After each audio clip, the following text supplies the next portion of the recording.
For most of my childhood, I believed love in our house was equal. That's what my parents said whenever someone asked. We love all our children the same. I repeated that sentence in my head like a rule, like something solid I could stand on. I didn't question it, because questioning it felt like betrayal. But love isn't always loud when it's missing. Sometimes it's quiet. Sometimes it's felt in what doesn't happen. At family gatherings, my younger brother's name floated through the room again and again. His grades, his talents, his smallest efforts were spoken about with pride. People leaned in when he talked. Laughter followed him naturally. When it was my turn to speak, the room didn't lean. It stayed still. If I achieved something, my mother would smile gently and say, "That's nice, dear," before turning back to my brother's story. My father would nod, distracted, already thinking about something else. No one ever told me I was less important. They didn't have to. I learned early how to clap the loudest for others, how to step back so someone else could shine, how to be grateful for crumbs and call them enough. I became the child who didn't cause trouble, the one who didn't ask for much, the one who made things easy. They called me mature. What they didn't realize was that I was learning how to disappear. At night, I would lie in my bed staring at the ceiling, listening to the sound of laughter coming from the living room. I wasn't excluded. I could walk in any time. But somehow, I felt like a guest in my own home. Like love was something I had to earn by being quiet, helpful, understanding. I told myself I was imagining things. I told myself families weren't perfect. I told myself love didn't need attention to be real.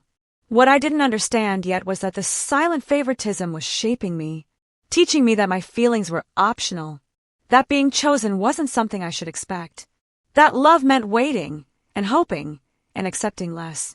And I had no idea that this lesson would follow me into adulthood, into my friendships, my relationships, and the way I saw myself. This was only the beginning. As I grew older, the imbalance didn't disappear. It simply became more obvious. In my teenage years, my brother was allowed to make mistakes. His anger was called passion. His silence was called stress. When he struggled, the house shifted around him. Schedules changed. Voices softened. When I struggled, I learned to handle it quietly. If I came home tired or upset, my mother would say, "You're strong. You'll be fine." At first, those words felt like praise. Later, they felt like dismissal. Strength became something expected of me, not something admired. I watched how differently we were protected. When he failed a test, excuses were made. When I failed once, the disappointment lingered in the air, unspoken but heavy.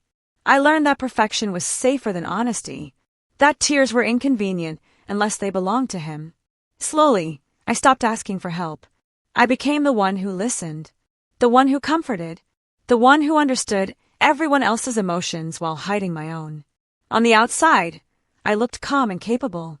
On the inside, I felt like I was shrinking. I didn't feel angry yet. I felt invisible.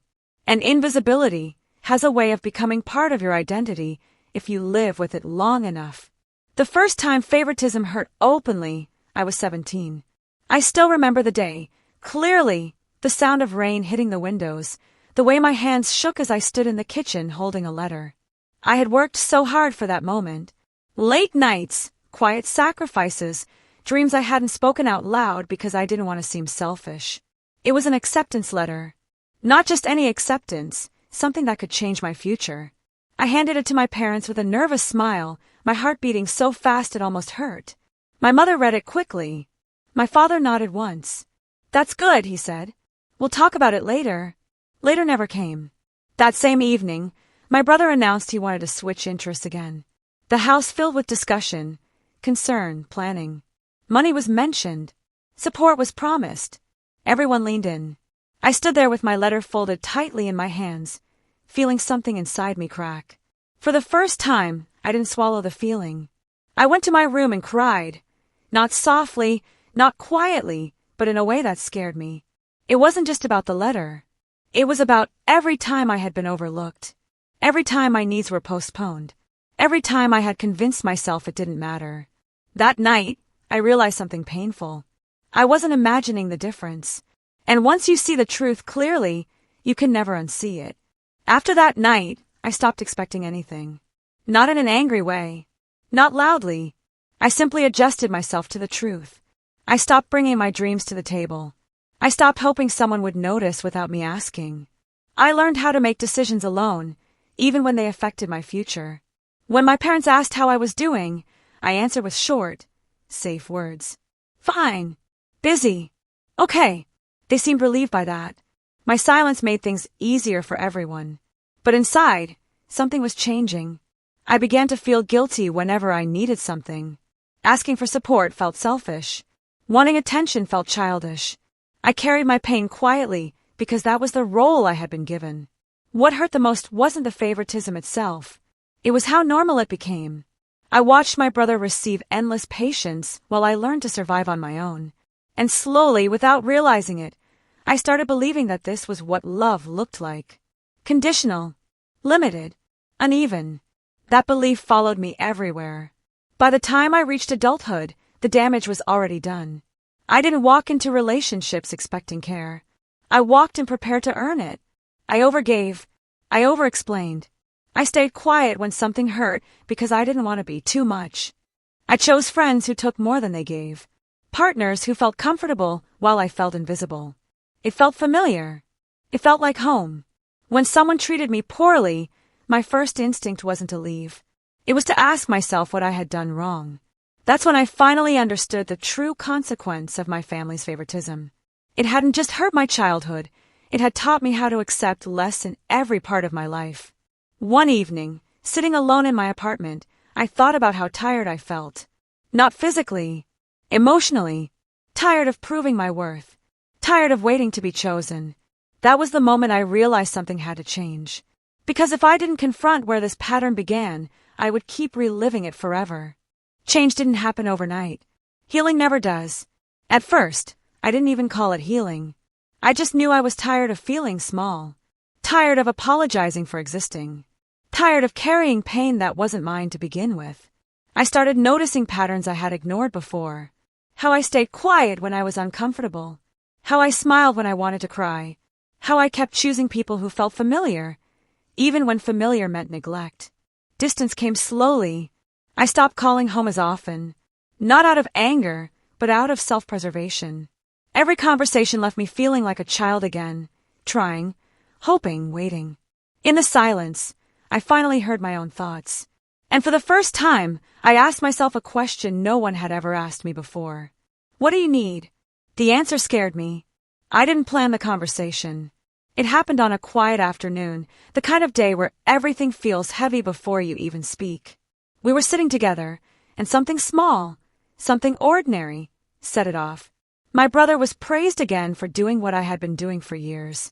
I felt the familiar tightening in my chest. But this time I didn't swallow it. I spoke. My voice shook, but the words kept coming. I told them how invisible I had felt, how being strong had become a burden, how favoritism doesn't always look like cruelty. Sometimes it looks like silence. They looked shocked. My mother said she never meant to hurt me. My father said he thought I didn't need as much support. And maybe they were telling the truth.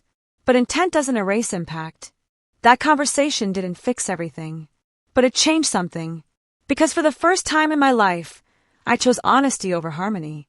And once you speak your truth out loud, you can't pretend it doesn't matter anymore. After that conversation, nothing magically changed. My family didn't suddenly understand everything. Old habits didn't disappear overnight. My brother was still praised easily. I was still expected to be the one who understood. But I changed. I stopped waiting for permission to matter. I stopped explaining my pain to people who had already decided it was inconvenient. I learned how to sit with my discomfort instead of running from it. For the first time, I allowed myself to take up space. I said no without guilt.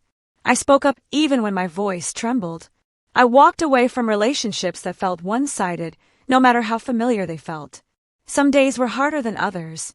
There were moments I wish my family would fully see me, fully choose me, fully love me the way I needed. But healing taught me something important. Sometimes closure doesn't come from others. Sometimes it comes from accepting the truth and choosing yourself anyway. Today, I no longer look at my childhood with only anger. I see it with honesty. I see the girl who learned too early how to be quiet. The woman who spent years believing her worth was tied to how little she needed. And I feel compassion for her, not shame. The painful truth about my family's favoritism is this. It shaped me in ways I didn't choose, but it doesn't get to define who I become. I am learning to build relationships where love is balanced, not earned. Where support is mutual, not conditional. Where my voice is welcomed, not tolerated. My family may never fully understand the consequences of their favoritism, but I do, and that awareness became my freedom. Because healing doesn't always mean fixing the past. Sometimes it means finally choosing yourself in the present and refusing to disappear ever again.